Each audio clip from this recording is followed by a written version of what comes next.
It's the spookiest day of the year. I got a bit of a spooky tale to tell. And it's about... Anyway, right then. There are only a few of Mr. Melvin's engines in the roundhouse today, so let's see what the engines are up to today. So what are you guys gonna be for Halloween? How are we supposed to dress up? We're all trained. You do realize that, right? Wait, what? Have I been lied to all my life? Do you mean I can't dress up? Okay, calm yourself, Cameron. No need to get out the knife again. Well then, any of you know who Mr. Melvin is going as? For what I've heard, he's gonna go as his wife. Are you guys talking about my wife? It's okay, ready, don't listen to those fools. Anyway, I got good news. We get a day off. A day of hard work? Of course! That's not what I meant. Do you guys just expect me to give you guys 2 days off because of Halloween coming up? This isn't that railway full of trains with faces after all. Logan's just worried a ghost is gonna end up getting him. No, I'm not. Why would I be scared of a stupid ghost? You're a little engine scared of little things, that's why. Okay, calm down, ladies. You can argue later. I do, however, have some jobs for you guys to do. Cameron, you are on a short, empty intermodal bound for Port Huron. David, you're pulling a string of grain hoppers. Marquette, you are taking a Halloween special, and then the actual Halloween Day special tomorrow. And Logan, you are taking the tank train down the branch line to the ferry in the evening. But sir, can't I do it now? Ha! He is scared. What a pussy. Okay, that's enough! Go off to work and make me some money! I can't pay for my men's health magazine subscription any other way.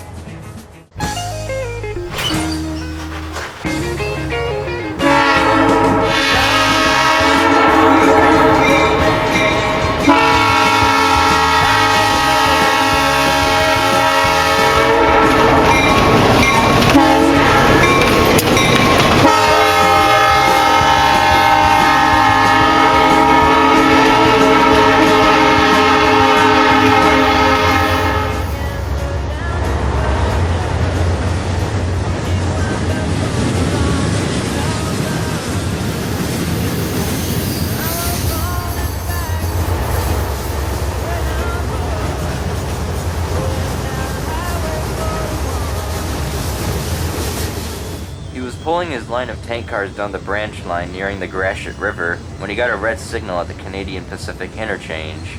Looks like we got a red signal. Should be the usual interchange train dropping off some boxcars so we can push them along with the tank cars onto the ferry.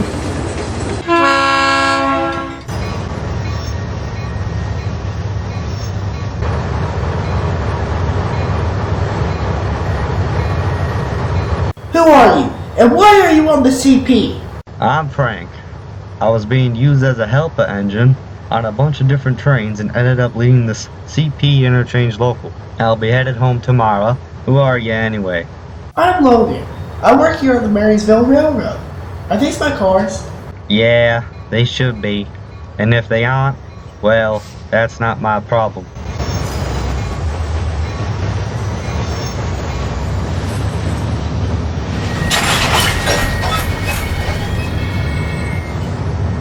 You know, I've heard about some weird things happening in this area during the night hours, especially in the scrapyard, like reports of a ghost train or a faint steam locomotive whistle.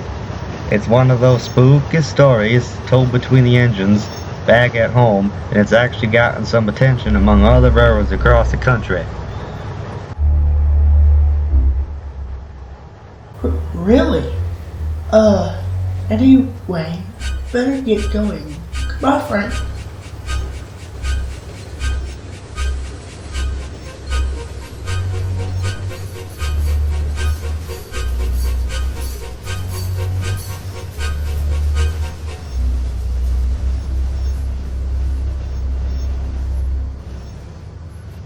What a weirdo. That night, Logan pulled into the shed only to find Marquette there. Hey, Marquette. Where's all the other engines at? Don't ask me. Probably doing whatever's hip and radical at night these days. Can I ask you something? If it's about the couplers and the buffers, then no. No, but an engine named Frank told me about a supposed ghost train. Something in the industrial district. Especially near the scrapyard. Oh, that one. This was back when I was fairly young like yourself. I believe it was 44 when it happened, when World War II was still going on. There I am, sitting on a passing track, waiting for a train to overtake me. CP interchange at the time was still part of the Pier Marquette. Now I was going to be heading onto that line, but the train behind me with boxcars full of war materials had higher priority. The train came closer and closer, and I realized that was my brother, Lewis. He was another Berkshire, numbered 1220. He passed by, giving a blast on his whistle, then without it nowhere, another train from the PM begins crossing the diamond and going over the switch. My brother was set to pass. My brother's crew noticed and quickly shut off steam, but to no avail, and he frantically blasted his whistle. I realized that it was a train of oil tankers. Lewis rounded the curve and slammed into the side of the tank cars, which then started a fire. His crew had no time to jump. The work train arrived, and Lewis was no more. The squealing noise of his wheels and the sound of his freight cars being crushed and derailing still haunts me to this day. Lewis was beyond repair and became victim of the scrapper's torch. The crash was later determined to be at fault of the tanker train's crew not paying attention to the previous signals. So where does the whole ghost train come into this? Well, you asked the right person. If anyone knows about it, it's me, because I was there to experience the cusp and the aftermath. The next evening, I was sent to the district to push some gondolas of scrap into the scrap company.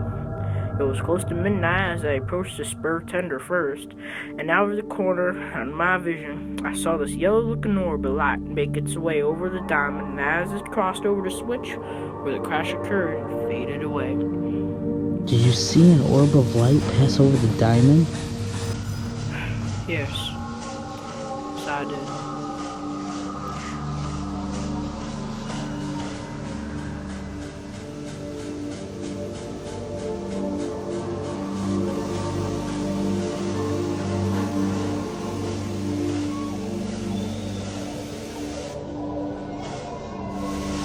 Pushed the gondolas into the scrapping building and noticed the white haziness at the end of the fourth gondola and saw its ghostly apparition.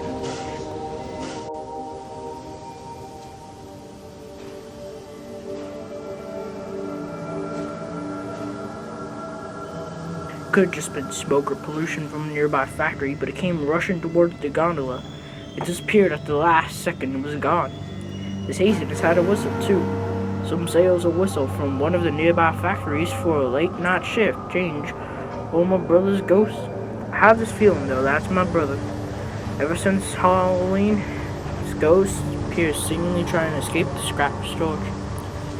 Some say this ghost is hostile, and crews have reported their train being bumped around and felt the presence of another engine. Oh, wow, that's pretty weird. Well, y'all be off to sleep. Mr. Melvin isn't going to be giving us a day off tomorrow either. And don't worry, trust me, you'll be fine. The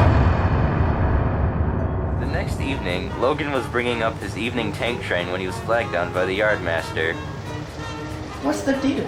We got a report of some stranded gondolas with scrap metal in them, back out on the main line in Richmond.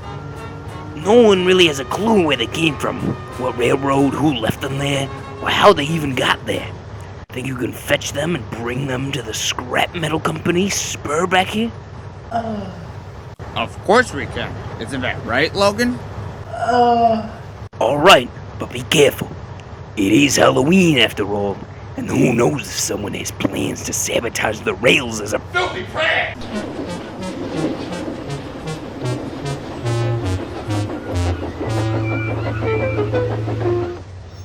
Watch out for those clowns!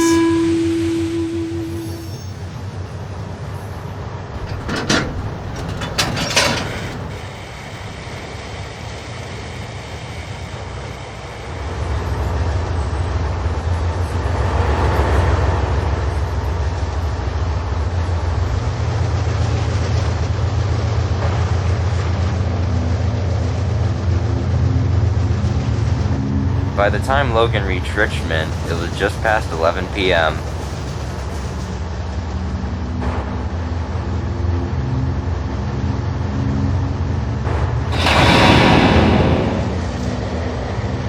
Jeez, Logan, can you slam into those gondolas any harder?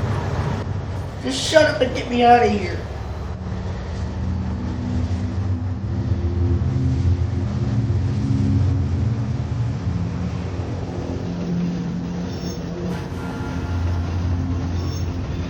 Did you guys hear that whistle? It's probably just Marquette or David on a late night train. The thing we should be scared about are those clown sightings all over the country.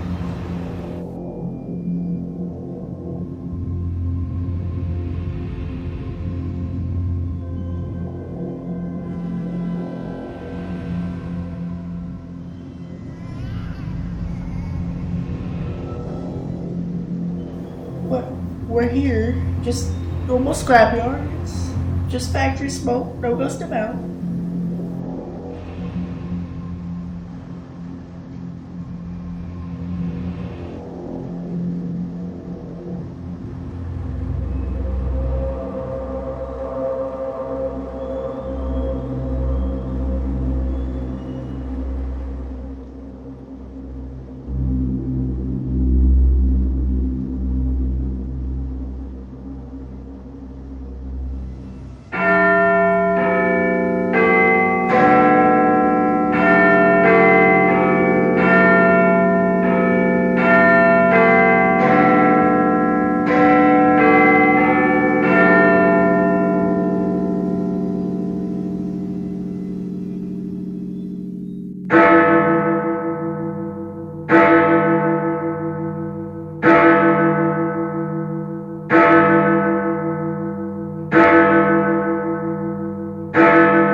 Well, I guess that's it.